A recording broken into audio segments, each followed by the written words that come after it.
balik lagi sama gue di sini. Sebelumnya gue belum menalin siapa diri gue nih. Soalnya si Belva lupa namain karakter untuk gue. Jadi, nama gue Kipli. Nah, sekarang gue mau kasih tunjuk bagaimana sih perspektif gender terhadap pembangunan kependudukan di era digital. Lagi-lagi, di sini ada Laras, Tiko, sama Nur yang bakal ngasih pendapat mereka masing-masing. Yuk, kita simak bareng-bareng. Hai semuanya, gimana nih kabarnya? Balik lagi aku Nur. Kalau ngomongin perspektif gender di era digital ini, aku tuh ngerasa kita masih punya tantangan besar soal kesetaraan. Nggak cuma soal perempuan, ya, tapi juga bagaimana laki-laki dan perempuan bisa punya peran yang seimbang dalam pembangunan. Misalnya, di beberapa tempat, peran laki-laki masih sering dianggap lebih penting di sektor teknologi, sementara perempuan dianggap lebih cocok di sektor sosial. Padahal, jika keduanya saling mendukung, dampaknya bisa lebih besar, terutama bagi pembangunan kependudukan. Menurutku, pembangunan itu harus memenuhi kebutuhan dari semua sisi gender.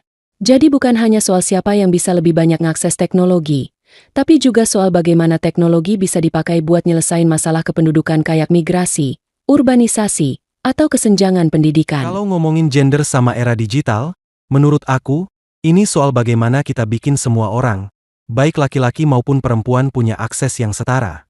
Masalahnya, kita sering banget lihat stereotip yang bikin satu gender lebih dominan di satu sektor. Misalnya, di dunia digital, laki-laki sering dianggap lebih jago di bidang teknis seperti coding atau engineering, sedangkan perempuan lebih sering terjun ke bidang kreatif. Sebenarnya, ini bukan salah, tapi juga tidak adil kalau stereotip ini terus berlanjut. Yang aku lihat, pembangunan di era digital ini harusnya lebih fokus ke inklusivitas. Nggak cuma ngelihat gender sebagai faktor pembeda, tapi sebagai kekuatan yang bisa saling melengkapi. Kalau kita bisa manfaatin teknologi buat pemerataan akses pendidikan atau layanan kesehatan misalnya, efeknya tuh bakal berasa sangat di masyarakat. Nah, sekarang giliran gue. Kalau soal gender sama era digital, menurut gue tuh menarik banget. Di satu sisi, era digital ini bikin orang punya peluang lebih besar buat kontribusi, tapi di sisi lain, ada aja ketimpangan yang bikin gak semua orang bisa ikut andil. Misalnya, laki-laki kadang terlalu dibebanin buat jadi tulang punggung keluarga. Sedangkan perempuan seringkali hanya dilihat potensinya di lingkup rumah tangga. Ini tuh bikin keduanya susah berkembang maksimal. Gue rasa, pembangunan kependudukan di era digital harus mikirin bagaimana caranya bikin semua gender bisa mendapatkan peran yang pas dan sesuai.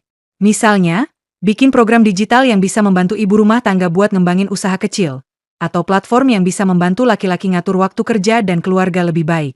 Jadi, semuanya bisa maju bersama. Yang aku sering pikirin tuh, bagaimana kita bisa ngulangin pola pikir lama soal peran gender. Di era digital ini, kita banyak punya banget alat buat bantu pembangunan.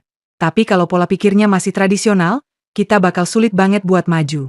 Misalnya, nggak semua orang paham kalau pendidikan teknologi itu harus membuat semua gender, bukan hanya buat laki-laki atau perempuan aja. Jadi gini aja ya guys, perspektif gender di era digital tuh kayak playlist akhir tahun.